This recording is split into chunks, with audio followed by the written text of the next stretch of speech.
பெரும்பாலும் நம்ம வாழ்தல் அப்படிங்கிறது ரொம்ப மகிழ்ச்சியா வாழணும், நம்ம உணர்ந்து வாழணும் அப்படிங்கிறது எல்லாத்துக்குமே எந்த மாற்று கருத்தும் இருக்க முடியாது. அதுல வகைப்பாடு வேணா மாறலாம். நாம் பொன் பொருள் சார்ந்து மகிழ்ச்சியா இருக்கணும். சில பேர் பார்த்தீங்கன்னா நில வளம்னு சேர்த்து மகிழ்ச்சியா இருக்கணும். சில பேர் ஆடம்பரம் அந்தஸ்து அப்படின்னு மகிழ்ச்சியா இருக்கணும். சில பேர் அதிகாரத்துல வந்துட்டு நான் எப்பவுமே இருக்கணும், அதுல தான் எனக்கு மகிழ்ச்சி அப்படின்னு சொல்லிட்டு இருக்கணும். ஆனா உண்மையான மகிழ்ச்சி என்பது தன்னை அறிந்த நிலையில் ஒருத்தன் இருக்க வேண்டும் அப்படிங்கிறது தான். அது பக்தி மார்க்கத்தால் மட்டும்தான் முடியும் அப்படிங்கிறது அனைவரும் தெரிந்து கொள்ள வேண்டிய ஒன்று. சரி, இந்த நேரத்தில் நம்ம என்ன கண்ணை மூடிட்டு உங்களை சிந்தித்து பார்க்க சொன்னோம்னா, பெரும்பாலும் இறைவன் அப்படிங்கிறவர் தன்னிகரற்றவர் அப்படின்ட்டு நம்ம சொல்லலாம். அது எல்லா மார்க்கங்களும் வேற வேற மாதிரி சொன்னாலும் ஒரே ஒரு அடையாளத்தை தான் அது விட்டு செல்கின்றது. பரம்பொருள் அப்படிங்கிற ஒரு வார்த்தை, அன்பு வடிவானவன் கடவுள் அப்படின்னு சொல்லிட்டு. இப்ப நம்ம மயானத்து சாமி அப்படின்ட்டு நம்ம சொல்லுவோம். மயானத்து சாமி அப்படின்னா நம்ம யாரை சொல்றோம்? பெரும்பாலும் சிவபெருமான ரொம்ப கிராமத்துல எல்லாம் பாத்தீங்க இல்ல, இப்ப எல்லாருமே சொல்ல ஆரம்பிச்சிட்டாங்க, மயானத்தில் வசிக்கக்கூடியவர் தானே, மயானத்தில் நடனம் ஆடக்கூடியவர் தானே அப்படின்ட்டு. ரொம்ப சந்தோஷப்படணும். ஏன் அப்படின்னு நான் சொல்றேன், இப்ப கண்ண மூடி யோசிங்க. வாழும் போது நமக்கு அருள் புரிவதற்கு பல பேர் இருக்கின்றார்கள். வாழும் போது நமக்கு உதவி செய்வதற்கு பல பேர் இருக்கின்றார்கள். வாழும் போது நம்மை உணர்த்த செய்வதற்கும் பல பேர் இருக்கின்றார்கள். பல மார்க்கங்களிலும் அது சொல்லப்பட்டு விடுகின்றது, இல்லை என்று யாராலும் சொல்ல முடியாது. ஆன்மா அப்படிங்கிற ஒரு விஷயத்தை பத்தி நம்ம ரொம்ப உயரிய வகையில வந்துட்டு நம்ம சொல்லுவோம். அந்த ஆன்மாவுக்கு ஈடு இணையே இல்லை. ரொம்ப பரிசுத்தமானது அந்த ஆன்மா. நம்ம எந்த தவறு வேணாலும் செய்யலாம், ஆனா அந்த ஆன்மா வந்துட்டு எப்பவுமே அழுக்காகாது. நல்லா தெரிஞ்சுக்குங்க. நம்மளோட தவறுகளால அது ரொம்ப வருந்தி இருக்குமே தவிர அது என்னைக்கும் தவறு செய்யாது. அவ்வளோ புனிதமானது ஆத்மா அப்படிங்கிற ஒரு விஷயம். சரி, இப்ப என்ன ஆகுது, நம்ம வாழும் காலமெல்லாம் ஒரு ஆட்டம் போட்டு ஆடி அடங்கி மரண திருவாயில் மரணமும் நமக்கு நிகழ்ந்து விடுகின்றது. இப்ப மரணம் நிகழ்ற வரலும் பாத்தீங்கன்னா நீங்க எந்த கடவுளை வேணாலும் நம்ம கூப்பிடலாம், சரிங்களா? இப்ப நமக்கு பணம் வேணும் அப்படின்னா ஒரு கடவுளை, தைரியம் வேணும் அப்படின்னா ஒரு கடவுளை, கல்வி வேணும்னா ஒரு கடவுளை, இந்த மாதிரி எல்லாத்தையும் வாழும் போது வந்துட்டு வணங்கலாம், கூப்பிடலாம். கண்டிப்பா அதற்கான பலனும் கிடைக்கும், இல்லை என்றெல்லாம் சொல்லவில்லை. இப்ப நம்மளை கொண்டு போய் காட்டுல வச்சு சிதை மூட்டிடுறாங்கன்னு வச்சுக்கோங்களேன். அந்த உடலை விட்டு உயிர் பிரிந்து விடுகிறது அல்லவா, அந்த ஆன்மா மட்டும் அங்க தத்தளிச்சுக்கிட்டு நிற்கும். அப்ப அதுக்கு உறவு அப்படிங்கிறதே எதுவுமே இருக்காது. அதுக்கப்புறம் என்ன ஆயிடுது, நீங்க உடம்பை விட்டு உயிர் பிரிஞ்சதுக்கு அப்புறமா நம்மள ஒரே வார்த்தையில சொல்லி முடிச்சிடறாங்களே, டேய் பாடியை டிஸ்போஸ் பண்ணு, ஏய் பணத்தை எடுத்து சீக்கிரம் கொண்டு போங்கடா. அது வரலும் நமக்கு பேர் வச்சு கூப்பிட்ட இந்த உறவுகள், சுற்றி இருக்கின்ற நட்புகள் எல்லாமே ஒரே வார்த்தையில என்ன முடிச்சுக்கிறாங்க, உங்க உறவை துண்டிச்சுக்கிறாங்க. என்னது இது? பிரேதம், இது பிணம், இது சடலம் அப்படின்ட்டு உங்க பேரவே ஒரு வினாடியில வந்துட்டு மாத்திடுவாங்க. அப்ப உங்களுக்கும் அந்த உயிரினங்களுக்கான உறவு அத்து போய் விடுகிறது. அத்து போன உறவுக்கு அடைக்கலம் கொடுப்பதற்கு அங்கு ஒரே ஒருவர் தான் ஆடிக்கொண்டிருக்கின்றார், அவர் சிவபெருமான் அப்படிங்கிறத நம்ம உணர்ந்துக்கணுமா இல்லையா? அப்ப ஒரு மயான சாமி அப்படிங்கிறவர் அவர் எப்படிப்பட்டவரா இருக்க முடியும்? எல்லாத்தாலும் கைவிடப்பட்ட ஒருவனுக்கு இறுதியாக ஒரு நம்பிக்கை இருக்கும் என்றால் அது சிவபெருமானாகத்தான் இருக்க முடியும். திக்கற்று நிற்கின்ற வகையில் அந்த ஆன்மாவிற்கு சரியான வழிகாட்டுதலை காட்டுவதற்காகத்தான் எம்பெருமான் மயானத்தில் நடனமாடிக்கொண்டிருக்கின்றார் என்பதை நாம் புரிந்து கொள்ள வேண்டும். அந்த இடத்தில் அவரும் இல்லாமல் போனால் இந்த ஆன்மாவின் நிலை என்ன? அது அடுத்து பயணிக்க வேண்டிய இடத்தை எப்படி சென்றடையும்? இதற்கெல்லாம் வழிகாட்டுதல் வேண்டும் என்றால் அது சிவபெருமானால் மட்டும்தான் முடியும். அது இறந்ததற்கு பிறகு மட்டுமல்ல, இறப்பை மனதில் கொண்டு நாம் வாழும் போதே நெறி பெறலாமல் வாழ வேண்டும் என்றால் அதற்கும் வழிகாட்டுவது சிவபெருமானால் மட்டும்தான் முடியும் அப்படிங்கிறத மனசுல வச்சுக்கோங்க. இப்ப திரும்பவும் அதை மனசை ஒருநிலைப்படுத்திட்டு ஒரு நிமிஷம் கண்ணை மூடி சிவபெருமானை நினைச்சு நம்ம வாழ்க்கை ஓட்டத்தை முழுசா வந்துட்டு ஃபாஸ்ட் ஃபார்வர்ட்ல ஓட்டி, நம்ம மரணத்துக்கு அப்புறம் நம்ம உறவினர்கள், நம்ம சொந்தக்காரங்க, நம்ம நண்பர்கள் எல்லாமே நம்ம எப்படி பார்ப்பாங்க? அந்த சமயத்துல ஈசன் இல்லைன்னா நம்மளோட நிலைமை என்ன? அந்த உயிர் பிரிந்ததுக்கு அப்புறம் அந்த உயிர் ஈசன்ட்ட எப்படி போகும், எப்படி மன்றாடும், அதற்கு அவர் எப்படி அடைக்கலம் கொடுப்பார் அப்படிங்கிறத கொஞ்சம் சிந்திச்சு பார்த்தீங்கன்னா உங்களுக்குள்ள ஒரு உணர்வு தோன்றும் பாருங்க. அது தாங்க வாழ்க்கையோட பிடிமானம் அப்படிங்கிறது. இதை பயம்னு எடுத்துக்க வேண்டாம், இதுதான் அந்த நெறி. அப்ப இது நம்ம மனசுக்குள்ள ஒரு அழுத்தமான பதிவை உண்டாக்கிட்டா வாழ்க்கையில நீங்க எப்பவுமே தப்பு பண்ண மாட்டீங்க. ஏன்னா எதுவுமே நிரந்தரம் அல்ல அப்படிங்கிற ஒரு உலகத்துல நம்ம வாழ்ந்துகிட்டு இருக்க சமயத்துல அந்த பரம்பொருள் மட்டுமே உண்மையானவர் அப்படின்னு நம்ம உணர்ந்துகிட்டோம்னா நம்மளுக்கு எந்த பிரச்சனையும் எப்பவுமே வராது. திக்கற்ற நிலையில் நீ இருந்தாலும் உன்னை கைப்பிடித்து வழிகாட்டி செல்ல பரம்பொருள் அந்த பரமேஸ்வரன் இருக்கின்றார் அப்படிங்கிற அந்த நம்பிக்கை உங்களுக்குள்ள இருந்தது அப்படின்னா இல்லைங்களா, மயானசாமின்னு சொல்றோம் இல்லைங்களா, அந்த மயானசாமி தான் நம்மை காக்கக்கூடிய தெய்வம் அப்படிங்கிறத மறந்துட வேண்டாம் நண்பர். அவன் அருளாலே அவன் தாள் வணங்கி அவன் அருளை பெற்று அவனை வணங்குவோம். அந்த ஈசனின் கருணை பார்வை கிட்டினால் இந்த உலகத்தில் வேறு எதுவும் நமக்கு தேவையில்லை அப்படின்ட்டு தான் நம்ம சொல்லிக்கொள்ள விரும்புகின்றோம் அடியவர்களே. கண்டிப்பா அந்த பரம்பொருளை எல்லாருமே கூடிய சீக்கிரம் உணர்ந்து கொள்வார்கள். மற்றவர் உண்மையாலுமே அந்த பரம்பொருளை உங்களால உணர முடியுது அப்படிங்கும் போது மற்றவர்களுக்கும் அந்த பரம்பொருளை உணர்வதற்கு வழிகாட்டுங்கள் அப்படின்னு தான் உங்ககிட்ட வேண்டி விரும்பி கேட்டுக்கொள்கின்றோம். சிவனை பார்த்து ஏன் நீங்க கவலைப்படுறீங்க அல்லது பயப்படுறீங்க அப்படின்னா, கட்டாயம் நம்ம காதால கேட்டு வந்த சில விஷயங்கள் தான் நம்மளுக்கு அப்படிப்பட்ட அச்ச உணர்வை மனதிற்குள் ஏற்படுத்தி இருக்கும் அப்படின்னா அதுல எந்த மாற்று கருத்துமே கிடையாது. இதுல பல பேரோட பங்கு இருக்கு அந்த அச்ச உணர்வை ஏற்படுத்தினதுல. ஆனா அவர் எவ்வளோ பெரிய எளிமையான கடவுள் அப்படின்னு தெரிஞ்சுக்கிட்டா அவர் மேல இருக்க அச்சம் நீங்கி அவர் மேல உங்களுக்கு பாசம் பிறக்கும் அப்படின்னு நான் உறுதியா குறிப்பிட முடியும். பாசம் அப்படிங்கிறத தாண்டி அளவில்லா பக்தி உண்டாகும் அப்படின்னு நான் உறுதியிட்டு கூறுவேன். எப்படி சொல்றீங்க அப்படின்னு பார்த்தா, தன்னை நம்பிய அடியவர்களுக்கு என்றுமே அவர் இறைவனாக இருந்ததில்லை, அவரும் அடியவருக்கு அடியவராகவே இருந்திருக்கின்றார் என்பதுதான் உண்மை. தன்னை நண்பனாக நினைத்து பாவிக்கும் ஒருவருக்கு நண்பனாகவே காட்சி தருவார். சுந்தரமூர்த்தி நாயனாரை விட அதுக்கு சிறந்த உதாரணம் வேற யாரையும் சொல்ல முடியாது. ஒருவர் தன் வாழ்க்கையே ஈசனுக்காக அர்ப்பணிக்கின்றார், அவருக்காகவே வாழ்கின்றார், முழுவதுமாக சமர்ப்பணம் செய்து விடுகின்றார், அவரை அடைய வேண்டும் என்ற எண்ணம் கொள்கின்றார் அப்படின்ட்டு அர்ப்பணிப்பு உணர்வு அதிகமாக இருக்கும் போது அம்மா என்று அழைப்பவர் தான் ஈசன். காரைக்கால் அம்மையாரை நம்ம சொல்லலாமே. ஈ, எறும்பு, குருவி எல்லாத்துக்குமே வந்துட்டு இரக்கம் காட்டுபவரும் எம் ஈசன் தான். நல்லாவே தெரியும். கருங்குருவிக்கு கூட கருணை காட்டியவர் ஈச பெருமான் அப்படின்னு சொல்லுவோம். உலகில் சின்ன சின்ன நாடகங்கள் நடக்கும் போது அந்த நாடகத்தில் முக்கியமான பாத்திரங்களை ஏற்று உலகத்தில் தர்மம் எதுவென்று அனைவருக்கும் காட்டியவர் ஈச பெருமான். அதுவும் எல்லாத்துக்குமே தெரிஞ்ச ஒண்ணுதான். திருவிளையாடல்கள் எல்லாமே அவரால் நிகழ்த்தப்பட்ட ஒன்றுதான். அதே போல ஒரு பாட்டி கிட்ட பிட்டு வாங்கி சாப்பிடணுங்கிறதுக்காக மண் சுமந்து பிரம்படி பட்டவனும் நமது ஈச பெருமான் தான். இது மாதிரி பல மேற்கோள்களை நம்ம காட்டிக்கிட்டு போயிட்டே இருக்க முடியும். யாருக்குமே அவரோட கருணை கிடைக்காம போனதில்லை. முழுசா நம்பினா அறகுறையா அவர்கிட்ட போய் தயவு செஞ்சு நிக்காதீங்க. அதாவது இது எனக்கு நடக்குமா நடக்காதா அப்படின்ட்டெல்லாம் போய் நிக்காதீங்க. ஈசனோட பேசுறதுக்கு மொழி தேவையில்லை. ரொம்ப முக்கியமா சொல்ல வேண்டியது அதுதான். நீங்க தமிழ்ல பேசணும், சமஸ்கிருதத்துல பேசணும், தெலுங்குல பேசணும், மலையாளத்துல பேசணும், இன்னும் என்னென்ன மொழிகள் இருக்கோ இதுல தான் பேசணும் அப்படிங்கறதெல்லாம் ஒண்ணுமே கட்டுப்பாடே கிடையாது ஈசனுக்கு. ஈசன் உலகத்தை படைத்த போதே அதில் உள்ள மொழிகளையும் அவர்தான் படைத்தார். கண்டிப்பா அவருக்கு எல்லா மொழியும் தெரியும். உங்களுக்கு எந்த மொழியில அவரை வழிபடணும்னு நினைக்கிறீங்களோ அந்த மொழியில வழிபட்டீங்கன்னா அவர் கண்டிப்பா புரிஞ்சுப்பார். உங்களுக்கு தேவையானதை அவரே செஞ்சு கொடுப்பார். உங்களால வழிபட கூட முடியல, மனசால நான் நினைச்சுக்கிறேன், சைகையில தான் அவர்கிட்ட பேசுறேன்னா அதையுமே அவர் புரிஞ்சுப்பார். ஏன்னா எல்லாமே அவர் படைச்சது. அப்ப எல்லாத்துக்கும் அர்த்தம் அவருக்கு ரொம்ப தெளிவா புரியும். அப்படிங்கும் போது மொழி ஒரு தடையல்ல ஈசனை வணங்குவதற்கு. மனதை ஒருநிலைப்படுத்தி உண்மையான பக்தியை வெளிப்படுத்தி உங்கள் மனதினுள் இருக்கின்ற ஈசனை தரிசித்து அவரிடம் நீங்கள் விண்ணப்பம் செய்தாலே போதுமானது. இதற்காக நாம் கோயிலுக்கு கூட போகணும்னு நான் சொல்ல மாட்டேன்.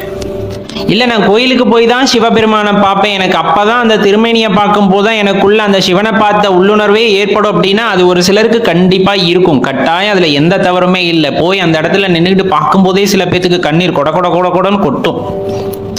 அப்படி கொட்டுது அப்படிங்கும் போது அவங்க முழுமையா தன்னை அர்ப்பணிச்சிருக்காங்கன்னு அர்த்தம். அந்த ஈசனுக்கு தன்னையே அர்ப்பணித்து விட்டார்கள் என்று அர்த்தம். அப்படி இருக்கும்போது அவர்களுக்கு எந்த துன்பமும் வருவதற்கு ஈசன் விடமாட்டார். இல்ல சில பேத்துக்கு நான் கோயிலுக்கு போகணும்னு அவசியம் இல்லை சார், தியானம் பண்ணணும்னு அவசியம் இல்லை சார், நான் செய்யற தொழில உண்மையா செஞ்சாலே ஈஸ்வரன் எனக்கு கருணை காட்டுவார்ன்ற நம்பிக்கை எனக்கு. ஆமா, உண்மையிலுமே அதுதான். உங்கள் கர்மாவை நீங்கள் சரியாக செய்யும் போது அதிலும் ஈசன் மகிழ்ச்சி அடைவார். உங்களுக்கு வேண்டுவனவற்றை நீங்கள் வேண்டாமையே உங்களுக்கு தந்தருள்வார் அப்படிங்கிறதையும் மனசுல நினைச்சுக்குங்க. அதே போல துன்பம் வருது, உங்களுக்கான சோதனை காலகட்டத்துல நீங்க இருக்கீங்க அப்படிங்கும் போது எந்த ஒரு நொடியில் நீ ஈசனின் நாமத்தை உச்சரிக்கிறாயோ அந்த நொடியே உங்களுக்கான அந்த சோதனைகள் எல்லாம் விலகிவிடும். உங்களுக்கு வந்த எந்த ஆபத்தாக இருந்தாலும் அது அதோடு நின்று அதன் பின் அதை ஈசன் எதிர்கொண்டு விடுவார். இது முழுசா நீங்க முதல்ல நம்பிக்கை வச்சு அவரோட நாமத்தை தொடர்ந்து சொல்றது மூலமா இத்தனை நன்மைகளும் நடைபெறும் அப்படிங்கறதுல மனசுல வச்சுக்குங்க. ஈசனை எளிதாக அடைவதற்கும் காண்பதற்கும் ஒரே ஒரு வழி, நீங்கள் ஈசனை சென்று வழிபட வேண்டும் என்று இல்லை. ஈசனை வழிபடும் அடியார்களை நீங்கள் வழிபட்டாலே போதுமானது, அவர்களுக்கு பணிவிடைகள் செய்தாலே போதுமானது, அவர்களுக்குரிய மரியாதையை வழங்கினாலே போதுமானது அப்படின்ட்டு தான் குறிப்பிடுறாங்க. ஏன்னா அடியார்களுக்கெல்லாம் அடியார் எம்பெருமான் ஈசன். அப்படி இருக்கும் போது நீங்க அடியவர்களுக்கு செய்கின்ற சேவையானது அந்த ஈசனுக்கே செய்கின்ற சேவை அப்படின்னே கூறப்படுது. அதே போல சிவனோட வழிபாட்டுல குரு பக்தி இல்லாம நீங்க ஒரு பக்தியை செலுத்துறீங்க அப்படின்னா அது முழுமை பெறாது அப்படின்னே குறிப்பிடுறாங்க. குருவோட கருணை கட்டாயம் தேவைப்படும் சிவபக்திக்கு. எந்த நேரத்திலும் அவரை நினைத்து நீங்கள் பயம் கொள்ள தேவையில்லை. ஒரே ஒரு விஷயத்தை தான் நம்ம சொல்லுவோம், என்னன்னா எப்பவுமே நம்மளுக்கும் ஈசனுக்குமான உறவு அப்பா பிள்ளை போன்றது. அப்பா சில நேரத்துல நம்ம அடிப்பார், அதுக்காக நம்ம மேல கோபமா இருக்காரு அப்படின்ட்டுலாம் அந்த அர்த்தம் கிடையாது. நம்ம வழி தவறி போகும்போது நம்ம அடிக்கத்தான் செய்வார்.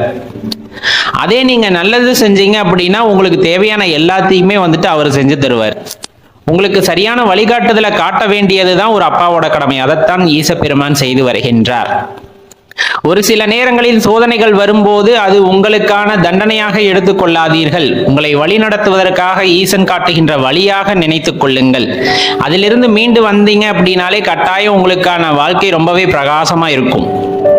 அவரை மனசால தியானம் செஞ்சு அவரை மனசால ஏத்துக்கிட்டவங்களுக்கு என்னைக்குமே வாழ்க்கையில துன்பம் அப்படிங்கிறது நெருங்கவே நெருங்காது. அதை அனுபவபூர்வமா உணர்ந்தவங்களுக்கு நல்லாவே தெரியும். இன்னுமே நம்ம சொல்றது என்னன்னா, அடியவர்களாகிய தாங்கள் அல்லது சிவபக்தர்களாகிய தாங்கள் செய்ய வேண்டிய ஒரே ஒரு கடமை ஈசன் உங்களுக்கு கொடுக்கப்பட்டது என்னன்னா, முடியாத ஏழைகள் உங்கள் கண் முன்னால் இருக்கிறார்கள் என்றால் அவர்களின் பசியை ஆற்றுங்கள். அவர்கள் மூலமாக ஈஸ்வரன் உங்களுக்கு காட்சி தருவார். தன்னால் இயலவில்லை என்று ஒருவர் கூறுகின்றார் என்றால் அது உங்களால் இயலும். அதற்காகத்தான் அவ்விடத்தில் உங்களை ஈசன் கொண்டு சேர்த்திருக்கிறார் அப்படிங்கிறத புரிஞ்சுக்கிட்டு அவங்களுக்கான சேவையை செய்யற இடத்துலையும் நீங்க ஈஸ்வரனை காண முடியும். இன்னும் உங்ககிட்ட ஒரே ஒரு வேண்டுகோளை நான் வச்சுக்கிறேன், என்னன்னா முடிஞ்ச அளவுக்கு அன்னதானம் அல்லது கோயில் கட்டுறது இந்த மாதிரி சேவைகள் செய்யறது எல்லாமே ரொம்ப சிறப்பானதாக இருந்தாலும் அதே சமயத்துல முடிஞ்சா ருத்ராட்ச தானம் பண்ணி பழகுங்க. அது நாம் 7 ஜென்மங்களிலும் செய்த அனைத்து கர்மாக்களையும் தீர்க்கின்ற வகையில் அமையும் அப்படின்ட்டு குறிப்பிடப்படுது. அதனால முடிஞ்ச அளவுக்கு உங்க வாழ்க்கையில யாருக்காச்சும் ஒருத்தருக்காச்சு ருத்ராட்ச தானம் செய்யுங்க. உங்க வாழ்க்கை மிகவும் சீரும் சிறப்புமாக இருக்கும் அப்படின்னு நம்ம சொல்லிக்கலாம். இன்னும் கோயிலுக்கு போறீங்களா, சிவபெருமான மனதான தியானம் செஞ்சு அவரை வழிபாடு செய்யறதோட நிறுத்திக்காம உங்களோட நான் என்ற அகந்தை அழியும் போது உங்களது வாயிலிருந்து பிறக்குமே ஒரு ஓசை, ஓம் நம சிவாய அப்படிங்கிற அந்த சத்தமானது மிகவும் சப்தமாக எழும்பும். தன்னையே மறந்து தன்னை சுற்றியிருப்பவர்கள் யார் என்பதை மறந்து அந்த ஒளியானது ஒலிக்கும் போது அதன் அதிர்வுகள் மற்றவர்களை தாக்கும் பொழுது இருக்கின்ற உணர்வு இருக்கிறதே, அடடடா சொல்லவே முடியாது, புல்லரித்து விடும் அந்த ஓசையை நாம் கேட்கையிலே. கண்டிப்பா கோயில்ல கேட்டிருப்பீங்க, ஓதுவார் பாடும் போதும் சரி, அந்த கருவறைக்கு பக்கத்துல யாராச்சும் நின்றுட்டு ஓம் நம சிவாய் அப்படின்னு சொல்லும் போதும் சரி, ஹரஹர மகாதேவா அப்படின்னு சொல்லும் போதும் சரி, நம்மளுக்கு வருகின்ற அந்த ஆனந்தமானது இருக்கிறதே அது யாராலும் கொடுக்க முடியாத ஒன்று. அது பிறர்தான் கொடுக்க வேண்டுமில்லை. ஒரு இடத்திற்கு போகிறீர்கள், கோவிலுக்கு போகிறீர்கள் என்றால் மனதார நான் என்ற அகங்காரத்தை விட்டு ஓம் நம சிவாய என்று சத்தமாக அவரை கூப்பிடுங்கள். நீங்கள் கூப்பிட்ட இடத்திற்கு அவர் ஓடி வருவார். அப்படிங்கிறது உண்மையான விஷயம். உங்களுக்கு எந்த துன்பம் வந்தாலும் சரி, அந்த துன்ப நேரத்துல ஓம் நம சிவாயின்னு பஞ்சாட்சரத்தை சொல்லுங்க, அவர் அங்க நிற்பார், உங்க துன்பத்தை போக்கிடுவார். அதுதான் ரொம்ப முக்கியமான விஷயம். இதையெல்லாம் செஞ்சீங்கன்னா சிவனை பார்த்தா கட்டாயம் பயமே வராது. எதுக்கு பயப்படணும்? நம்ம ஏதாச்சும் தப்பு செஞ்சா தானே பயப்படணும். எப்பவுமே ஆன்மீக அனுபவம் சார்ந்து சில வினாக்கள் நம்ம மனதிற்குள் எழுந்து கொண்டே இருக்கின்றன. அதற்கான விடையாக கண்டிப்பாக இது இருக்கும். எந்த இறைவனை நாம் வழிபட்டாலும் சரி, இறுதியில் அது சென்று சேரும் இடம் ஒரே இடம்தான். அவர் தான் சிருஷ்டிகர்த்தா அப்படின்னு சொல்லக்கூடியவர். அதுல எந்த மாற்று கருத்துமே இல்லை. நம்ம எத்தனை பெயர்கள் வைத்து வேண்டாலும் இறைவனை அழைத்துக் கொள்ளலாம். இறைவன் ஒருவரே, அதில் மாற்று கருத்து கொள்ள வேண்டாம். ஆனா இங்க என்ன பிரச்சனை அப்படின்னு பார்த்தோம்னா, ஆன்மீக அனுபவங்களை நான் எப்படி உணர்ந்து கொள்வது அப்படிங்கறத இங்க பிரச்சனை. ஆன்மீக அனுபவத்தை ஒருத்தர் சொல்லி கொடுக்கின்றார், அந்த அனுபவத்தை உணர செய்கின்றார் அப்படிங்கும் போது அது பெரிய கேள்விக்குறியான ஒரு விஷயம். ஏன்னா அனுபவம் அப்படிங்கிறது அவரவர்களுக்கு ஏற்படுவதை தவிர அதை சொல்லி புரிய வைக்க முடியாது, சொல்லி உணர வைக்க முடியாது. நல்லா தெரிஞ்சுக்கணும். இப்ப நெருப்ப தொட்டா சுடுது, அந்த சூடு அப்படிங்கறத சொல்ல முடியும். அந்த சூட நான் எப்படி உணர்ந்தேன்னு உங்களுக்கு தெரிஞ்சிருக்குமா அப்படின்னா கட்டாயமா கிடையாது. குளிருது, பனி பெய்யுது, அது எனக்கு குளிருது அப்படின்னு சொல்ல தெரியும். குளிரு அப்படிங்கிறது பொதுவான வார்த்தையாக இருந்து சொல்லப்படலாம். ஆனால் அது எந்த அளவிற்கான குளிர் அப்படிங்கிறது என் உடம்பு மட்டுமே உணருமே தவிர மற்றவர்கள் அதை உணர்ந்து இந்த அளவிற்கான குளிரை இவர் அனுபவிக்கின்றார் அப்படின்னு ரொம்ப துல்லியமா யாருனாலையும் சொல்ல முடியாது. அதே போலதான் ஆன்மீக அனுபவங்கள் அப்படிங்கிறது. இப்ப குரு அப்படின்ட்டு நம்மளுக்கு வாய்க்கின்றார்கள் அப்படின்னா அது பெரிய விஷயம், அது இறைவனின் அருளால் நடக்கக்கூடிய விஷயம். இப்ப அந்த குரு இருக்கிறாங்க, அவங்களுக்கு நம்ம வழிகாட்டுவாங்க. இப்படி வந்துட்டு பிராணாயாமம் பண்ணலாம், இப்படி மூச்சு பயிற்சி பண்ணலாம், இந்த யோகங்கள் நீங்கள் செய்யலாம், இந்த மாதிரி எல்லாத்தையுமே வழிகாட்டுவாங்க. ஆனா அந்த வழிகாட்டுதலை நாம் தொடர்ந்து ஒரு சிரத்தையுடன் செய்யும் பொழுது நமக்கு ஒரு ஆன்மீக அனுபவம் ஏற்படுகிறது அல்லவா? அந்த ஆன்மீக அனுபவமானது உங்களுக்கானது மட்டும்தான். அதை உங்கள் குருவிடம் சொன்னாலும் அவர் அந்த அனுபவத்தை உணர முடியாது. அவர் வேணா தெரிந்து கொள்ளலாம், ஒருவேளை உங்களுக்கு இந்த மாதிரி அனுபவம் கிடைத்திருக்கலாம் என்று வேணால் உணர்ந்து கொள்வாரே தவிர அந்த உங்களுக்கு ஏற்பட்ட அந்த அனுபவத்தை அவராலும் உணர்ந்து கொள்ள முடியாது. அந்த அனுபவமானது உங்களுக்கானது. அந்த உள்ளார்ந்த உணர்தல் அப்படிங்கிறது உங்களுக்கு மட்டுமானது. அது இறைவன் ஒவ்வொருவருக்கு ஒவ்வொரு மாதிரியாக உணர்த்துகிறார். அதுல எந்த மாற்று கருத்துமே இல்லை. உங்களுக்கு நல்லா தெரிஞ்சிருக்கும், இந்த உலக வாழ்க்கையில கூட இறைவனை வழிபடுபவர்கள் பல்வேறு நாமங்களை சொல்லி வழிபடுகின்றார்கள். நிறைய கடவுளோட நாமங்கள் உள்ளன. இவர்தான் உண்மையான கடவுள், இவர்தான் உண்மையான கடவுள் என்று நிறைய நாமங்கள் சொல்லப்பட்டாலும் அந்த நாமங்கள் யாவும் இறுதியில் ஒரு இறைவனை சென்றடைகின்றன அப்படிங்கிறது தான் ஞானிகளோட அந்த தத்துவார்த்தமான வார்த்தை. இப்போ ஒருத்தர் முருகரை வழிபடுறார், சில பேர் திருமாலை வழிபடுறாங்க, சில பேர் கிருஷ்ணனை வழிபடுறாங்க, சில பேர் அம்பிகையில வேறு வேறு உருவங்களில் இருக்கக்கூடிய அம்பிகைகளை வழிபட்டாலும், சில பேர் சிவபெருமானை வழிபட்டாலும் இறுதியில் இந்த ஆற்றல்கள் யாவும் ஒரு இடத்தில் நிலை கொள்கின்றன. அவர்தான் உண்மையான இறைவன். இவங்க எல்லாருமே ஒண்ணுதான் அப்படின்ட்டு தான் நம்ம சொல்ல வர்றோம். நாமங்கள் வேறாக இருக்கலாம், நாம் வழிபடும் முறைகள் வேறாக இருக்கலாம், நாம் அவர்களை அணுகும் விதமும் கூட வேறாக இருக்கலாம். ஆனால் இறைவன் ஒருவரே, அவரே சிருஷ்டிகர்த்தா அப்படிங்கிறதுல எந்த மாற்று கருத்துமே இல்லை. நல்லா தெரிஞ்சுக்குங்க. அப்ப என்னோட அனுபவத்தை நான் ஒருத்தங்களுக்கு சொல்றேன் அப்படிங்கும் போது அதை அவர்கள் புரிந்து கொள்ள முடியுமா, உணர்ந்து கொள்ள முடியுமா? கட்டாயமா முடியாது. அவர்களுக்கான வழியை தேர்ந்தெடுத்து அவர்கள் அதை உணர வேண்டும். தனக்கு என்ன விதிக்கப்பட்டிருக்கிறது, நான் எப்படி உணர வேண்டும் என்று தெரிந்து கொள்வதற்கான ஆவலை ஏற்படுத்தி கொண்டு அதன் வழியில் பயணிக்கும் போது கட்டாயமாக அவர்களுக்கு ஆன்மீக அனுபவம் ஏற்படுகிறது. நல்ல தெரிந்து கொள்ள வேண்டிய விஷயம். அப்ப இந்த ஆன்மீக அனுபவம் என்பது நமக்குள் ஏற்படுவதை தவிர மற்றவர்கள் சொல்லி நமக்குள் உணரப்படுவது அல்ல. அப்ப ஆன்மீக அனுபவம் என்பது ஒருவர் சொல்லியோ ஒருவர் விளக்கியோ நமக்கு புரிவதல்ல, நாம உணர வேண்டும் இறைவனை. அவ்வாறு உணர்ந்த பின்பு அந்த தேடுதலானது நிலை பெற்றிருக்கும். அடுத்த நிலையை நோக்கி நாம் செல்வதற்கு அது ஒரு தூண்டுகோலாக இருக்கும் அப்படிங்கிறதுல எந்த சந்தேகமும் நீங்கள் கொள்ள வேண்டாம். மேலும் அப்ப அந்த ஆன்மீக அனுபவம் கிடைக்க வேண்டும் அப்படின்னு உங்க மனசுக்குள்ள ஒரு உறுதியான அந்த தேடுதல் ஏற்பட்டு விட்டால் இறை நாமத்தை மட்டுமே சொல்லிக் கொண்டிருங்கள், இறை சிந்தனையிலேயே இருங்கள், போதுமானது. நீங்கள் எப்பொழுது இறைவனை உணர வேண்டும் என்று நினைக்கிறீர்களோ, அந்த ஆன்மீகத்தை அனுபவத்தை பெற வேண்டும் என்று நினைக்கிறீர்களோ, அந்த க்ஷணத்திலிருந்து உங்களுக்கான தேடுதல் ஆரம்பிக்கின்றது. அது ஓரிரு நாட்களில் முடியலாம், ஓரிரு வாரத்தில் முடியலாம், ஓரிரு மாதத்தில் முடியலாம், ஓரிரு வருடங்கள் ஆகலாம். அதில் மாறுபாடு ஒவ்வொருத்தருக்கும் அவங்க எடுக்கிற முயற்சிக்கு தகுந்தாற் போல மாறும். ஆனா இறைவன் யாரையும் கைவிட்டதில்லை. அந்த ஆன்மீக அனுபவத்தை உங்களுக்கு ஒரு உணர்வின் மூலமாக, உங்களுக்கு ஒரு வழியின் மூலமாக கட்டாயமாக அவர் காண்பிப்பார் அப்படிங்கிறதுல எந்த மாற்று கருத்தும் கொள்ளாதீர்கள். இறுதி வரையில் விடாப்பிடிவாதமாக அவரை பிடித்துக் கொள்ளுங்கள். என்னோட ஆன்மீக அனுபவத்தை நான் என்னோட ஆன்மீக வாழ்க்கையில் நான் அந்த அனுபவத்தை உணர வேண்டும் இறைவா, அதற்கு நீதான் வழிகாட்ட வேண்டும் என்று இறைவனின் அந்த ஆற்றலை இறுக பற்றி கொண்டாலே போதுமானது. நீங்கள் இறுகப்பற்று நினைக்கும் அந்த தருணத்தில் அவர் உங்களை இறுக பற்றி கொள்வார். அதுதான் அந்த இடத்துல உண்மையான ஒரு விஷயம். அவர் பற்றி கொண்ட பிறகு இறைவன் அப்படிப்பட்டவர், இப்படிப்பட்டவர், அந்த ஆற்றல் கொண்டவர், இந்த ஆற்றல் கொண்டவர் என்றெல்லாம் சிந்தை இல்லாமல் முழுவதுமாக அவருடன் ஐக்கியமாகி விட வேண்டும் என்ற எண்ணம் வரும் பொழுது கண்டிப்பாக உயர்ந்த ஆன்மீக அனுபவங்கள் நமக்கு கிடைக்கப்பெறும் அப்படிங்கிறதுலையும் எந்த சந்தேகமும் கொள்ள வேண்டாம். நீங்கள் அதை நோக்கி பயணிக்க வேண்டியது இருக்கிறது நண்பர்களே. எப்பவுமே ஆன்மீகம் என்பது நான் சொல்வதாலோ பிறர் சொல்வதாலோ நமக்கு புரிந்துவிட்டது போல் நினைத்தாலும் அதில் நாம் தவறு செய்கிறோம் என்பதுதான் உண்மை. யார் சொல்ல கேட்டாலும் நாம் அதை உணர முற்பட வேண்டும். அதுதான் ரொம்பவே முக்கியமான விஷயம். வார்த்தைகளில் சில விஷயங்களை விளக்கிவிடலாம், ஆனால் உணர்வுகளின் மூலமாக எதையும் விளக்க முடியாது. அந்த உணர்வுகளை நாம் உணர வேண்டுமே தவிர பிறரால் நமக்கு உணர்த்த முடியாது. இந்த ரகசியத்தை தெரிஞ்சுக்கிட்டா ஆன்மீக வாழ்க்கையில பெரிய பெரிய நிலைகளை எட்டி பிடிக்க முடியும். இறைவனை சரணடைந்து இறைவனை உணர்ந்து அவருடன் இரண்டரை கலக்க முடியும் அப்படிங்கிறதுல எந்த சந்தேகமும் கொள்ளாதீர்கள் நண்பர்களே. சிவபெருமான் அளவில்லாத ஆற்றலை உடையவர் அப்படின்னு எல்லாத்துக்குமே நல்லா தெரியும். அதாவது உள்ளத்தில் உணரும் போது அப்படின்ட்டு நான் இந்த இடத்துல குறிப்பிட்டு சொல்ல வேண்டியது இருக்கு.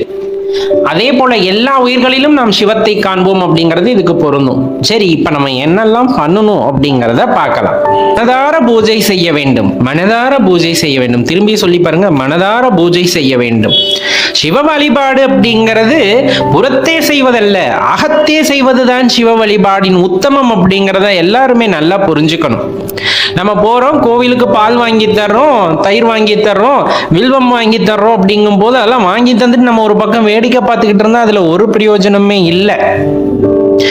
மனசுக்குள்ள அவரை உருவகப்படுத்திக்கிட்டு நீங்க லிங்க வடிவமாகவோ அல்லது நீங்க எப்படி சிவத்தை உணர்றீங்களோ அந்த வடிவமா அதுக்குள்ள அபிஷேகங்களும் ஆராதனைகளும் உங்களது மனதிற்குள் பண்ணும்போது கிடைக்கின்ற ஆனந்தம் வேறு எங்கேயுமே கிடைக்காது.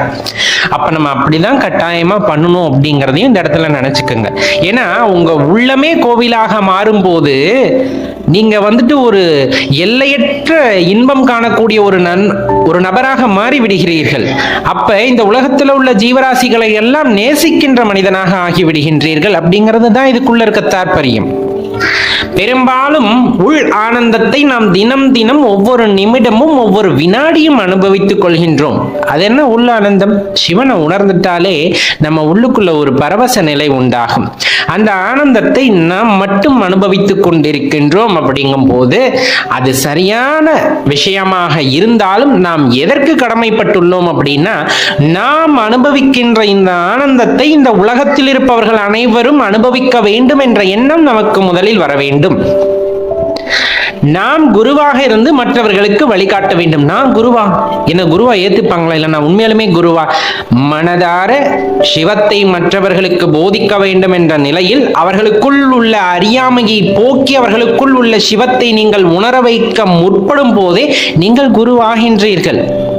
அப்ப கண்டிப்பா ஒரு நல்ல குரு என்னதான் செய்வாங்கன்னா, தன்னை தேடி வருபவர்களுக்கும் தன்னை நாடி வருபவர்களுக்கும் அறியாமையால் துவண்டு கிடப்பவர்களுக்கும் முன் சென்று அந்த அறியாமையை போக்கக்கூடியவர்களாக இருப்பார்கள். அப்ப இந்த விஷயத்துல நம்ம ஒவ்வொருத்தருமே குருவா செயல்படணும். மற்றவங்களுக்கும் அந்த ஆனந்தத்தை உண்டாக்குவதற்காக, அதை அவர்கள் புரிந்து கொள்வதற்காக.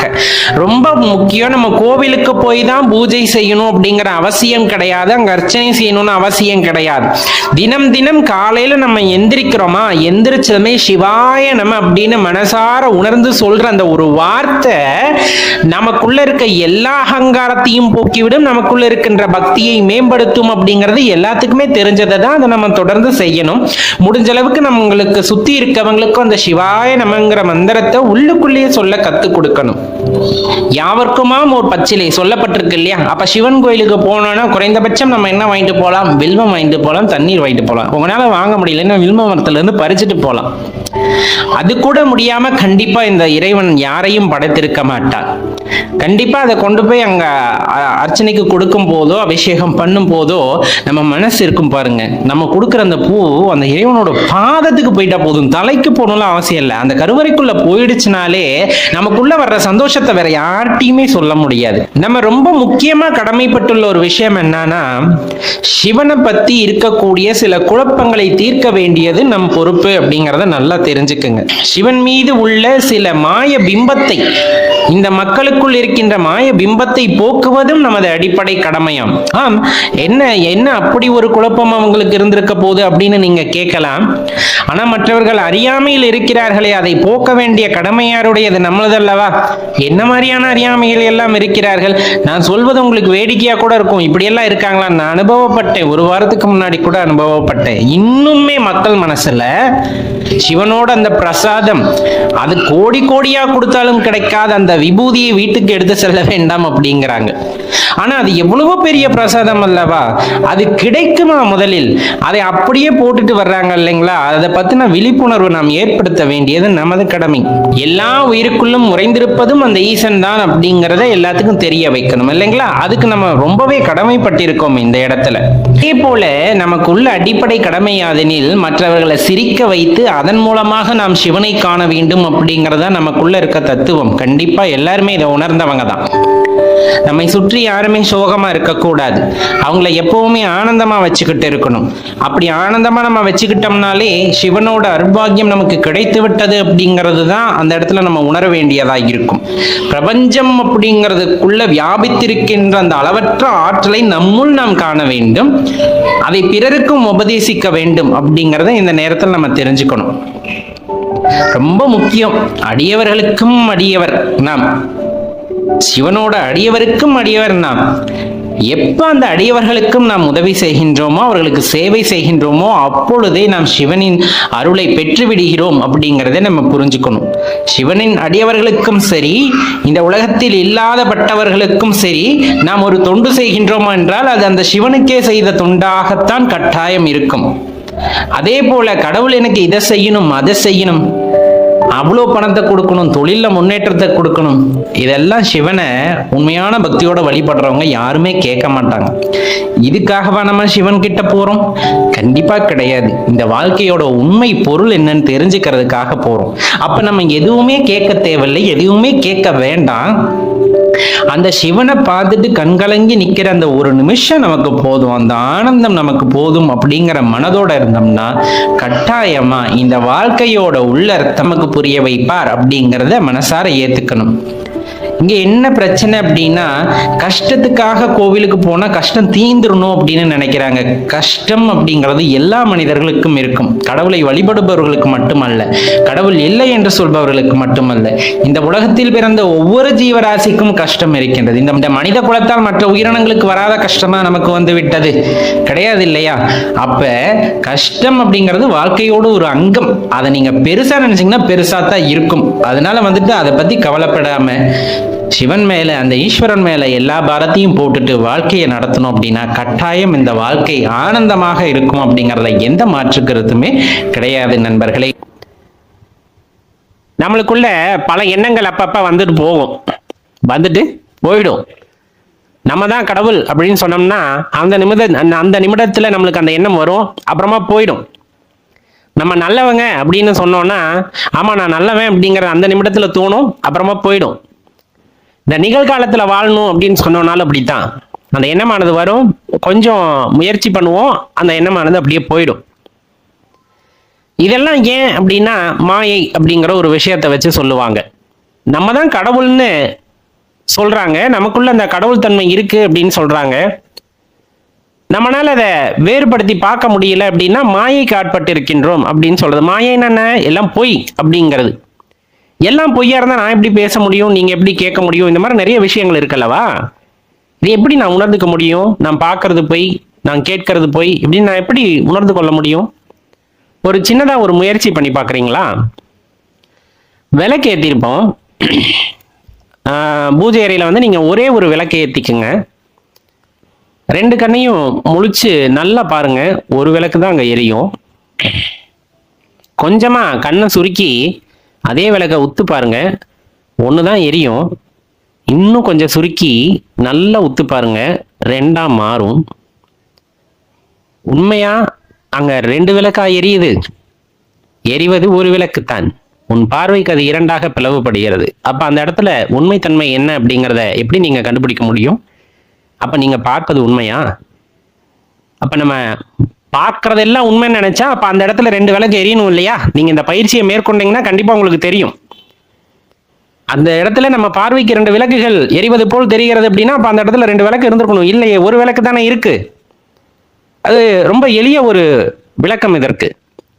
அப்ப நம் பார்வைகளிலும் மாயை இருக்கிறது அப்படிங்கிறத புரிந்து கொள்ளுங்கள். அததான் நம்மளை உணர்வதற்கு தடுக்கிறது.